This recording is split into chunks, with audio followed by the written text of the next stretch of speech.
You were saying, Tom, that you were concerned that stress, for example, may be a precipitating factor for your palpitation.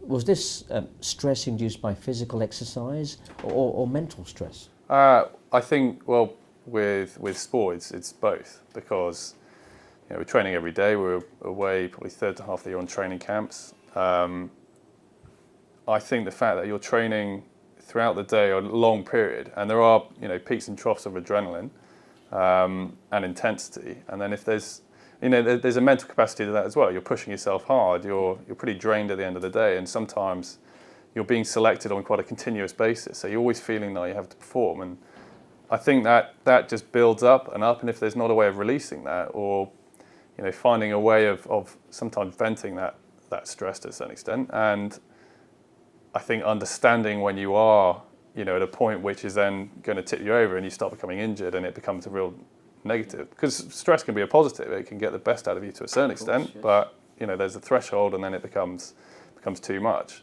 and often that's a gradual process. So understanding where that barrier is probably hard to discern, particularly in the middle of a stressful Olympic cycle where you're trying to get selected, you're trying to perform, and then you're also trying to think about how you can achieve your goal at the end of it. How can we win a gold medal? So I think that's where the problem sort of originates. Yes. And if there's no way of sort of releasing that, then it often manifests itself in some sort of injury. And you see that, just from my sort of observing, it's something that you see quite a lot. And a lot of athletes get injured, and I've had this just after selection. Yes. You've done all that work leading up, your body's just got you through selection, you get the result, and then a week or two later, then your back, your knee, whatever, something materialises as quite a significant injury, which you've just been holding off for that time. I guess it's probably all the cortisol in your body with the stress, and suddenly when it goes down, you start to feel the inflammation. Yeah, perhaps, yeah. So I don't know, whether my observations are accurate in that sense in a medical sort of capacity, but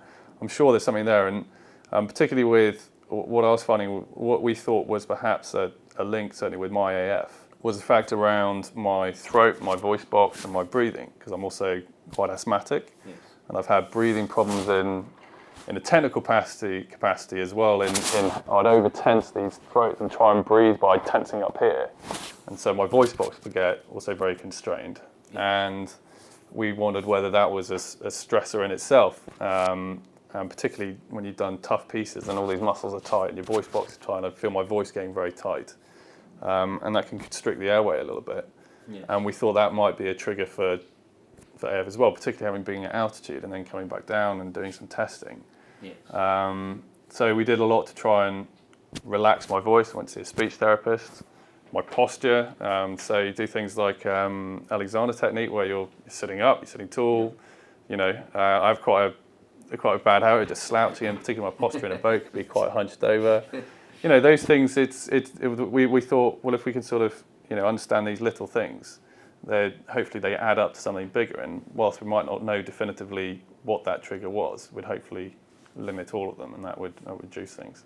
And it's a positive, because then, because you had control over it, then it's something you could relax about and feel more in control of the whole situation. So it became a multiplier. Then you felt more and more relaxed about what you're actually doing.